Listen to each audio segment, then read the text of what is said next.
akalar Telegramda dahshat degan hashtag bilan kelgan har bitta xabarni ham o'qimasdim, lekin bugun o'zimman Telegramdan kelgan ko'p narsani o'qimayman. Prosta tushirib o'chirib yuboraman. Menimcha bitta menda bu hammada shunaqa bo'lsa kerak, lekin bugun ozgina kavlashib qoldim. Telegramda kelayotgan xabarlar qo'rqib ketdim. Tushunyapsizmi? O'zbekiston 3 ta o'yin yutkazib qaytib kelgani ham hech narsa bo'lmay qoldi. Qarang. Qayerdadir, endi qayerdaligini aytmayman. Malibuda, qora Malibuda ayoli bilan bolasini Malibu urib uchirib yuborib qochib ketgan. Tasavvur qiling. Bitta ayol bolasi bilan peshoboddan o'tib ketyapti. O'zini hayollari bor, uyga borib mana ovqat qilaman. Bolasi ham zo'r, bugun 5 oldim, malades deb ketishyapti. Bitta akami u bilmayman kim, chig'alag'imda qilib turib aynan chiqarib yuradigan akalar, hali Hermes tapchika kiyishadi, Louis Vuittondan trikosi bor, dadasini puliga olgan. Xullas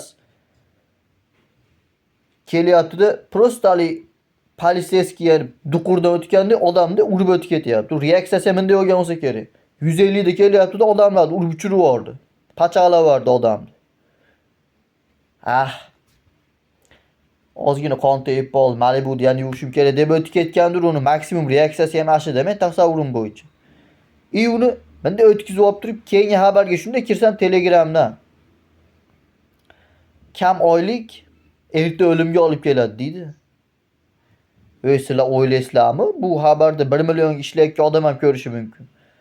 1 million ishlayotgan odam maksimum ertaga o'laman ekan deb o'ylaydi. U xabarni ko'rgandan keyin. Shuning uchun aka boshlig'imga aytayapman bu gapni.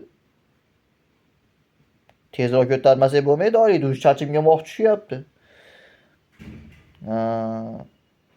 Bilmadim. Bunaqa ikkita xabar bir kunda miyaga nagruzka kelib ketdi. Hali telefonni mana tozalash bor-ku.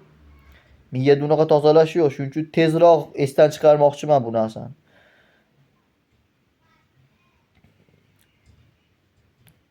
Nima qilsam bo'ladi deb konstant replarni eshitib oldim. Baba ozgina qoldi-da esimda. Kayfiyat ko'taradigan xabarlar ham kelar ekan-a Telegramda. Keldida xabar. Bo'pti, buni ham o'qib qo'yar, nima bo'lsa bo'ldi. Cho'ksa bir yo'l cho'kaylik deb turib, shunda kirdimda. Kech payt uxlashdan oldin 1 soat PUBG Counter umuman qanaqadir o'yin o'ynagan odam stress kamayar ekan. Mana bu xabar. Bu prям xabar bu. Lekin kech payti bilan PUBG o'ynab chiqarish kerak degani emas. Tushunyapsiz?